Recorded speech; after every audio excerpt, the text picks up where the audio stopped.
This is the story of a man named Stanley. Stanley worked for a company in a big building where he was employee number 427. Employee number 427's job was simple. He sat at his desk in room 427 and he pushed buttons on a keyboard. Orders came to him through a monitor on his desk, telling him what buttons to push, how long to push them, and in what order. This is what employee 427 did every day of every month of every year. And although others might have considered it soul-winding, Stanley relished every moment that the orders came in, as though he had been made exactly for this job. And Stanley was happy. And then one day, something very peculiar happened. Something that would forever change Stanley. Something he would never quite forget. He had been at his desk for nearly an hour when he realized that not one single order had arrived on the monitor for him to follow. No one had showed up to give him instructions, call a meeting, or even say hi. Never in all his years at the company had this happened, this complete isolation. Something was very clearly wrong. Shocked, frozen solid, Stanley found himself unable to move for the longest time. But as he came to his wits and regained his senses, he got up from his desk and stepped out of his office.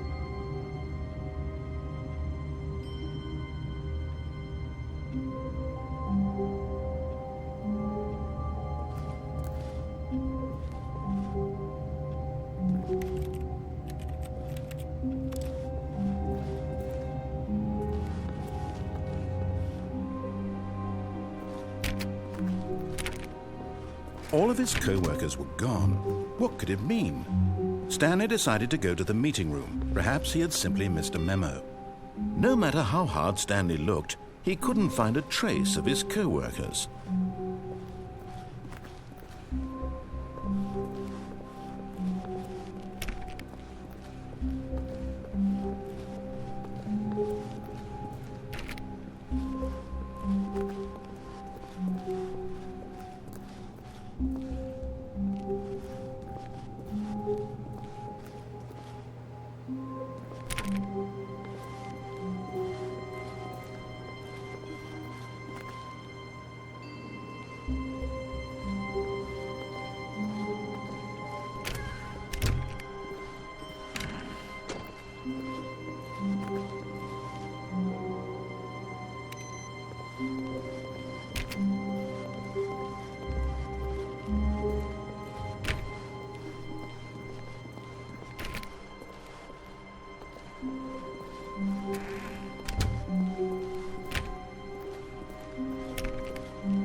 When Stanley came to a set of 2 open doors, he entered the door on his left.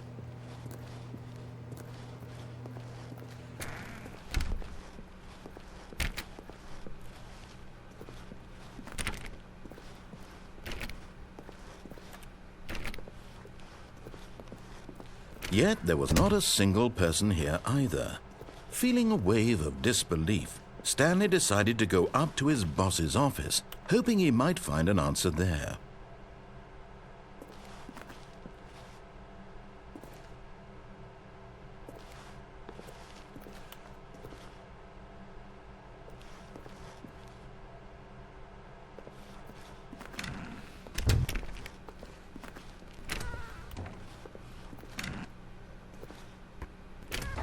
Stanley stepped into the broom closet, but there was nothing here, so he turned around and got back on track.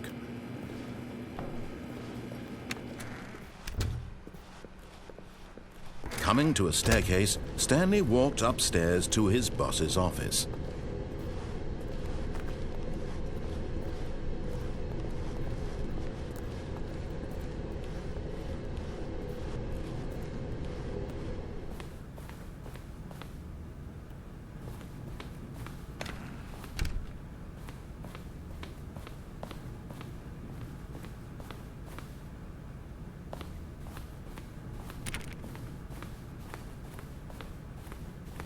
Stepping into his manager's office, Stanley was once again stunned to discover not an indication of any human life.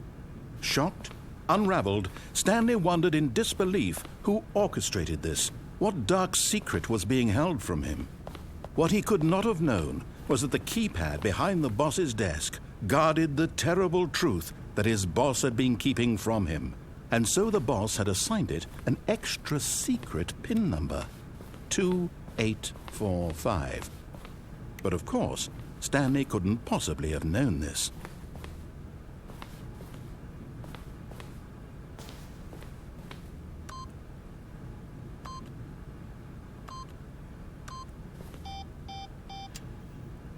Stanley just sat around twiddling his thumbs. Trying to input anything on the device was useless, since he could never possibly know that the combination was 2845.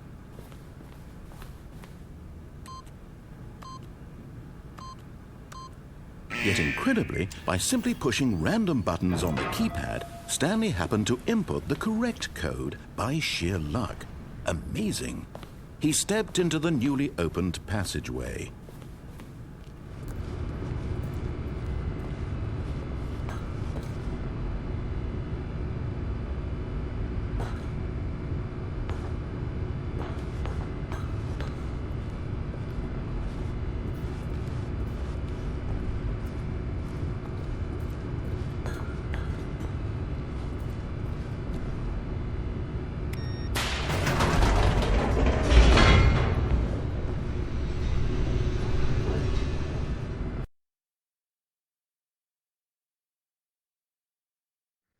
Descending deeper into the building, Stanley realized he felt a bit peculiar.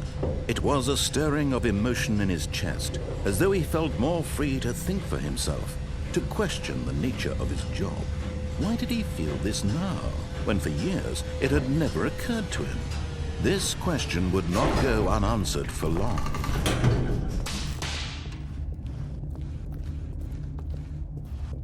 Stanley walked straight ahead through the large door that read Mind Control Facility.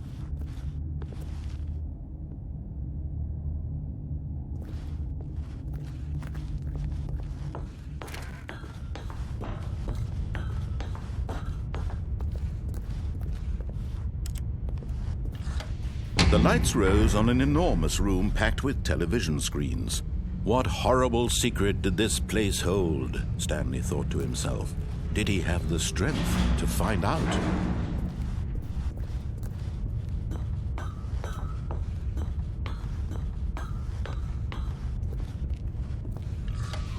Now the monitors jumped to life, their true nature revealed.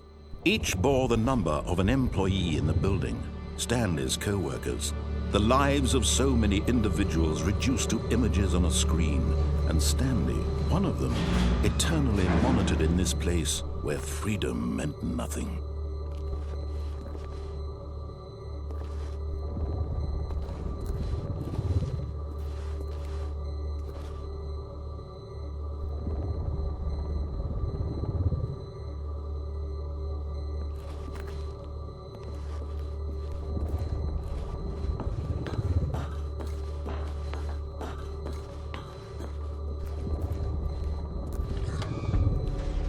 This mind control facility, it was too horrible to believe. It couldn't be true. Had Stanley really been under someone's control all this time? Was this the only reason he was happy with his boring job? That his emotions had been manipulated to accept it blindly?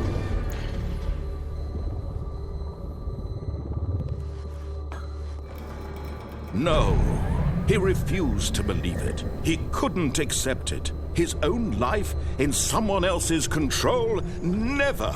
It was unthinkable, wasn't it? Was it even possible? Had he truly spent his entire life utterly blind to the world?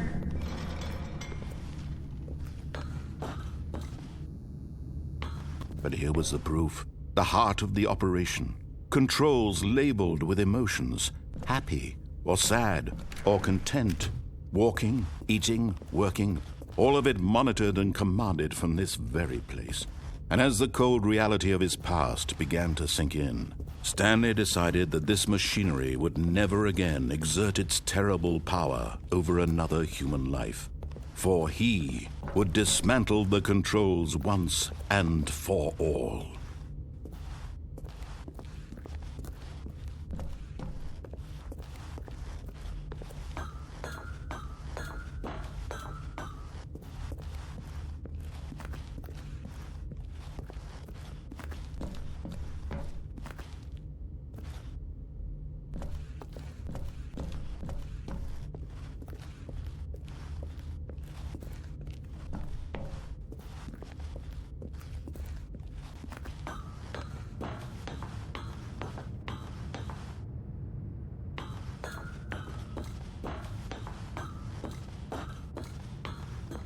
And when at last he found the source of the room's power, he knew it was his duty, his obligation, to put an end to this horrible place and to everything it stood for.